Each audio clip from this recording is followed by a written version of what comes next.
It is a great privilege, graduates, to address you on your day, a day marking one of the most important accomplishments of your life to date.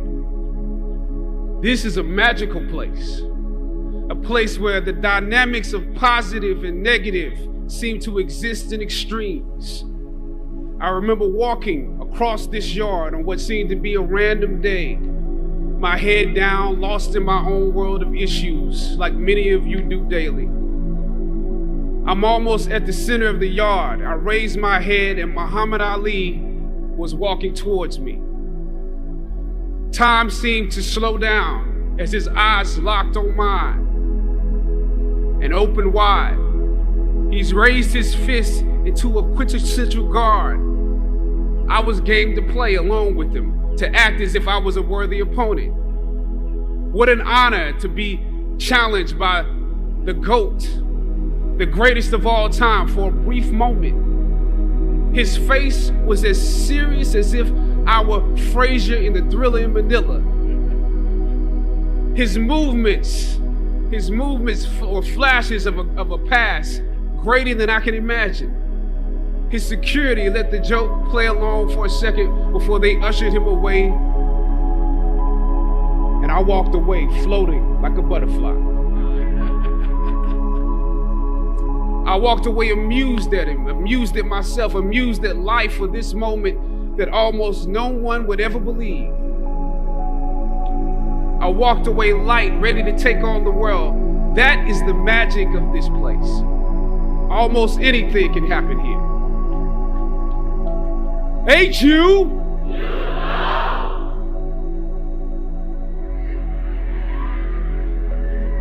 Howard University. I was riding here and I heard on the radio somebody call it Wakanda University. But it has many names: the Mecca, the Hilltop. It only takes 1 hour, one tour of the physical campus to understand why we call it the Hilltop. Every day is leg day here. That's why some of you have cars. During my junior and senior years, I lived in a house off campus at Bryant Street. For those of you, that's right, Bryant Street. For those of you who don't know what that means, that's at the bottom of the hill where the incline gets real. Almost every day I would walk the full length of the hill to fine arts where most of my classes were, carrying all of my books, because once you walk that far on foot, you're not walking back home until it's time to go home for good. But beyond the physical campus, the Hilltop represents the culmination of the intellectual and spiritual journey you have undergone while you were here. You have been climbing this academic slope for at least 3 or 4 years, for some of you, maybe even a little bit more. Throughout ancient times, institutions of learning have been built on top of hills to convey that great struggle is required to achieve degrees of enlightenment. Each of you had your own unique difficulties with the hill. For some of you, the challenge was actually academics. When you hear the words magna cum laude, you know that's not you. That's not you. You worked hard, you did your best, but you didn't make A's or B's, sometimes C's. You never made the dean's list, but that's okay. You're here on top of the hill.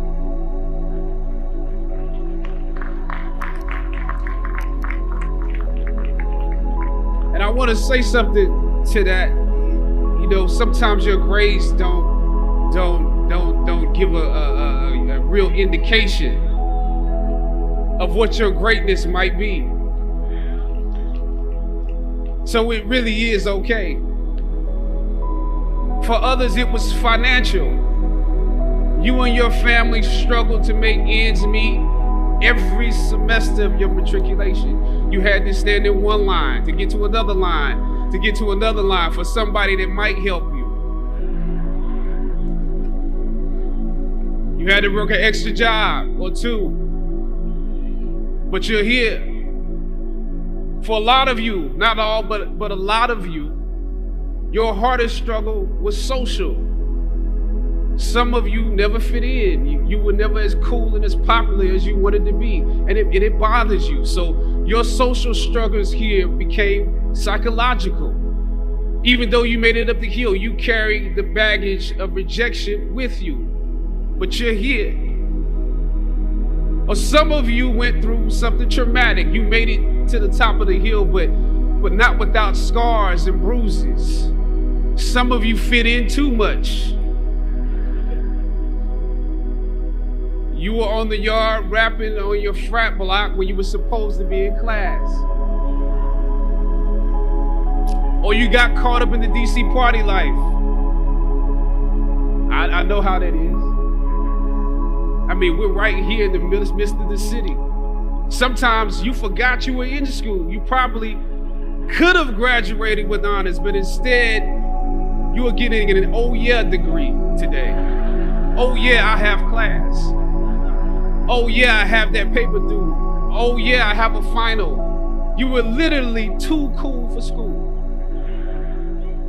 You waited until the last minute to do your best work, and it's a wonder that you made it up the hill at all because you carried the baggage of too much acceptance.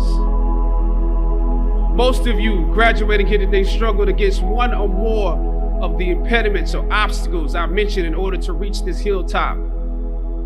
When completing a long climb, one first experiences dizziness, disorientation, and shortness of breath due to the high altitude. But once you become accustomed to the climb, your mind opens up to the tranquility of the triumph. Oftentimes, the mind is flooded with realizations that were for some reason harder to come to when you were at a lower elevation. At this moment, most of you need some realizations because right now you have some big decisions to make. Right now, I urge you, in your breath, in your eyes, in your consciousness, invest in the importance of this moment and cherish it. I know some of you might have partied last night. You should celebrate, but this moment is also part of that celebration. So savor the taste of your triumphs today. Don't just swallow the moment whole without digesting what has actually happened here. Look down over what you conquered and appreciate what God has brought you through.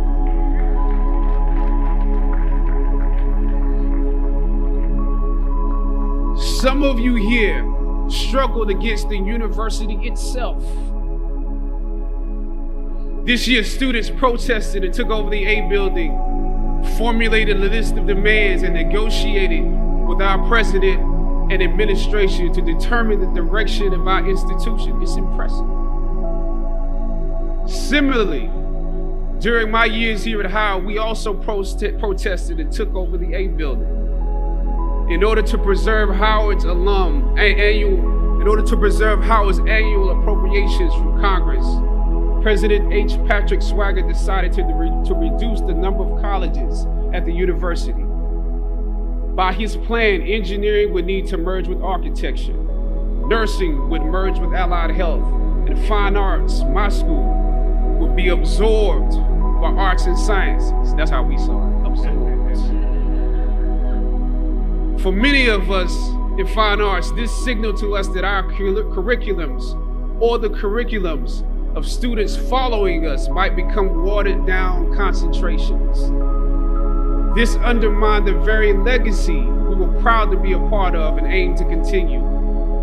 The Fine Arts program had produced Felicia Rashad, Debbie Allen, Isaiah Washington, Richard Wesley, Donnie Hathaway, Roberta Flack, just to name a few. We felt that, yes, you can go on and on, We felt that we could compete with students from Juilliard, NYU, and Cal Arts as long as we continued to have a concentrated dosage that rivaled a conservatory experience. But without it, Although we took over the A building for several days and presented our arguments to President Swaggart and the administration, the schools were still merged. Thus, the current collection or formation of schools exists. That's why I view your recent protests as such an accomplishment for both sides of the debate, student and administration. I didn't come here to take sides. My interest is what's best for the school. A Howard University education is not just about what happens in the classroom, students. In some ways, what you were able to do exemplifies some of the skills you learned in the classroom. It takes the education out of the realm of theory and into utility and practice. Obviously, your organization skills were unprecedented. I'm told that you organized shifts so that you could at least continue some of your classes. We missed all our classes when we were in the A building.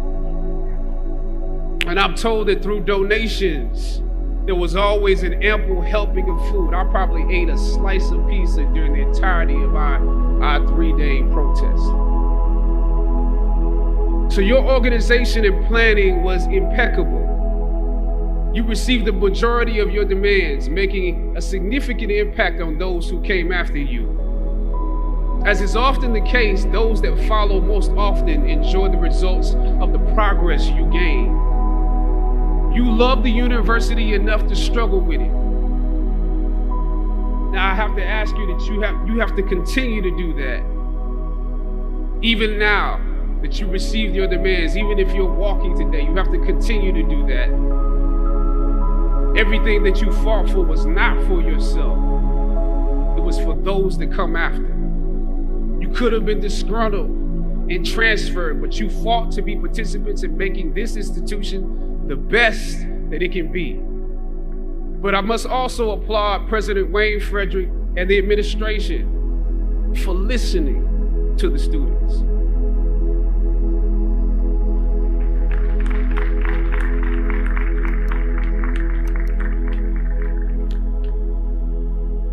Your freedom of speech was exercised in a way where you can contribute to this place. It also shows that you can contribute to the democracy. The administration and the campus police at the time when I was protesting was not nearly as open-minded as this current one. I know this was a difficult time, but because of both of you, I believe Howard is a few steps closer to the actualization of its potential. Potential that many of us have dreamed for. Students, your protests are also promising because many of you will leave Howard and enter systems and institutions that have a history of discrimination and marginalization. The fact that you have struggled with this university that you love is a sign that you can use your education to improve the world that you are entering. I was on a roll when I entered the system of entertainment, theater, television, and film. In my first New York audition for a professional play, I landed the lead role. From that play, I got my first agent. From that agent, I got an on-screen audition. It was a soap opera. It wasn't Third Watch. It was a soap opera on a major network. I scored that role too. I felt like Mike Tyson when he first came on the scene, knocking out opponents in the first round. With this soap opera gig, I was already promised to make six figures, more money than I had ever seen. I was feeling myself. But once I got the first script, and with soap operas, you very often get the script the night before and you shoot the whole episode in one day with little to no time to prepare. Once I saw the role I was playing, I found myself conflicted. The role wasn't necessarily stereotypical. A young man in his formative years with a violent streak pulled into the allure of gang involvement. That's somebody's real story. Never judge the characters you play. That's what we were always taught. That's That's the first rule of acting, and any role play honestly can be empowering. But I was conflicted because this role seemed to be wrapped up in assumptions about us as Black folk. The writing failed to search for specificity. Plus, there was barely a glimpse of positivity or talent in the character, barely a glimpse of hope. I would have to make something out of nothing. I was conflicted. Howard had instilled in me a certain amount of pride, and for my taste, this role didn't live up to those standards.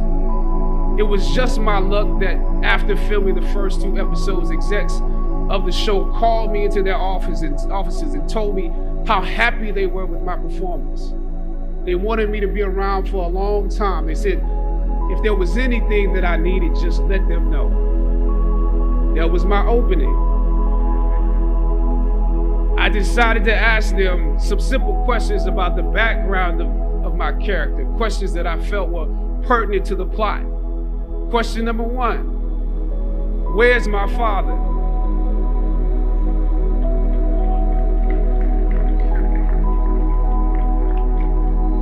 The exec answered, he left when you were younger. Of course. Okay.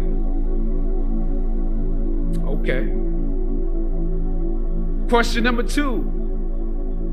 In this script, it alluded to my mother not being equipped to operate as a good parent. So why exactly would my little brother and I have to go into foster care? Matter of factly, he answered, well, of course, she's on heroin. That could be real, I guess. But I didn't want to assume that's what it was. If we're around here assuming that the Black characters in the show are criminals on drugs and deadbeat parents, then that would probably be stereotypical, wouldn't it? That word stereotypical lingered. One of the execs pulled out my resume and began studying it. The other exec wore a smile, trying to live up to what they had promised me only a few moments before. If there's anything you need, just let us know.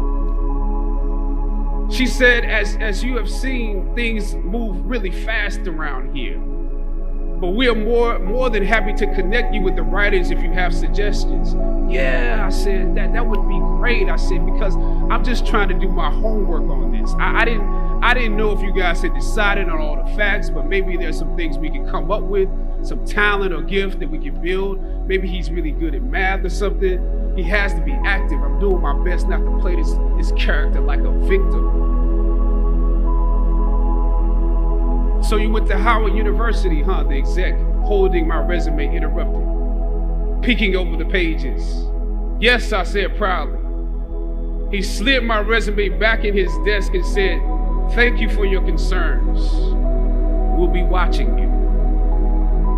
I left the office. I shot the episode I had come in to shoot on that day. Probably the best one I did out of the 3 because I got what was bothering me off my chest. I was let go from that job on the next day. A phone call from my agent. They decided to go another way. The questions that I asked set the producers on guard and perhaps paved the way for a less stereotypical portrayal for the Black actor that stepped into the role after me.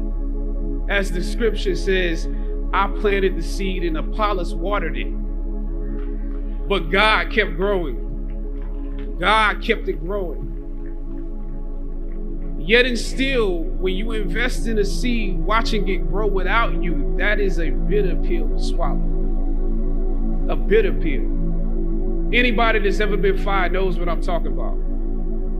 Even if you really don't want the job, when they let you go, it's like any breakup. You act like you don't care. I didn't need that damn job anyway. I didn't need them. But when you have those moments alone, you start to wonder if there was a better way to handle it. And if you could have handled it better, maybe you could help your family. And then before you know it, you're broke and you find yourself scraping together change just so you can ride the subway so that you can get the next job. And maybe if you can book something else, that would eclipse the feeling of doubt that's building, but it seems like you can't pay them to hire you now. My agents at the time told me it might be a while before I got a job acting on screen again. But that was fine because I never wanted to act in the first place. And I definitely didn't want to be caught dead going after a fake Hollywood pipe dream.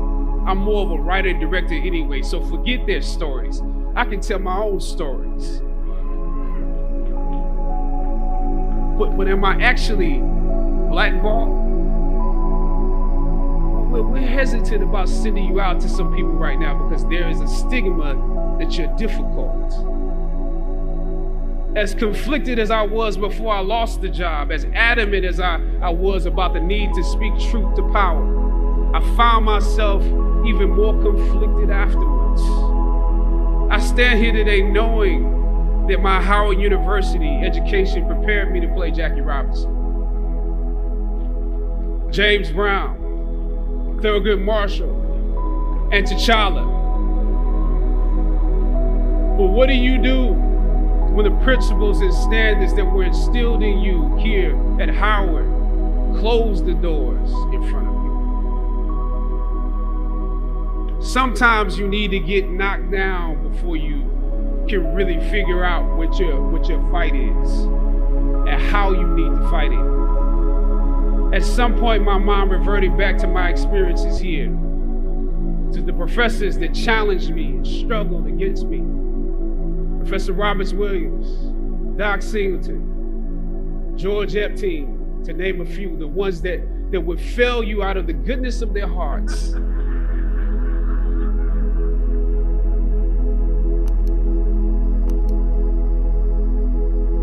And this may be hard to grasp for some of you right now, but I even considered President Swagger and how negotiating with him was practice for a world that was considerably more cruel and unforgiving than any debate here, one that had no interest in my ideals and beliefs. How would I maneuver through all of this? Finally, I thought of Ali in the middle of the yard, in his elder years, drawing from his victories and his losses. At that moment, I realized something new about the greatness of Ali and how he carried his crown. I realized that he was transferring something to me on that day. He was transferring the spirit of the fighter in me. He was transferring the spirit of the fighter to me. He was transferring the spirit of the fighter to me.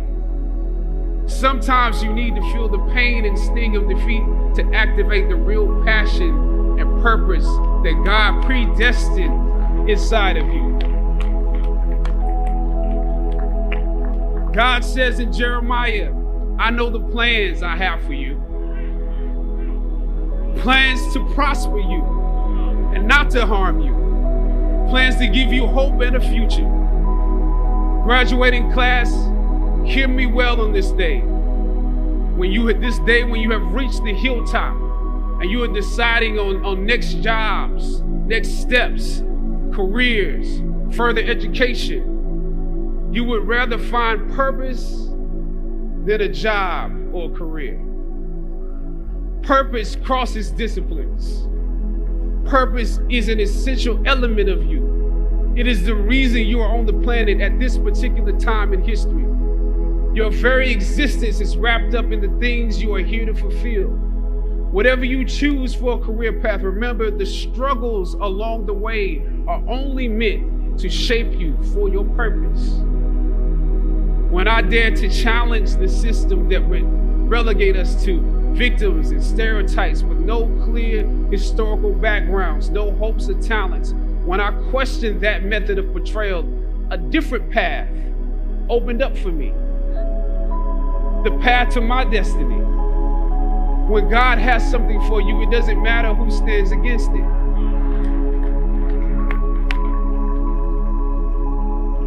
God will move someone that's holding you back away from a door and put someone there who will open it for you. If it's meant for you,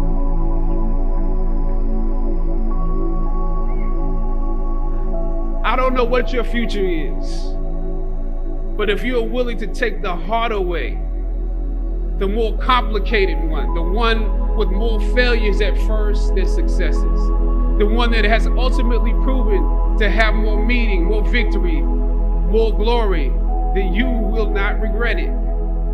Now, this is your time.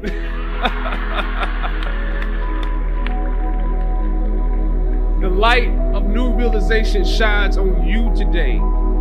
Howard's legacy is not wrapped up in the money that you will make, but the challenges that you choose to confront.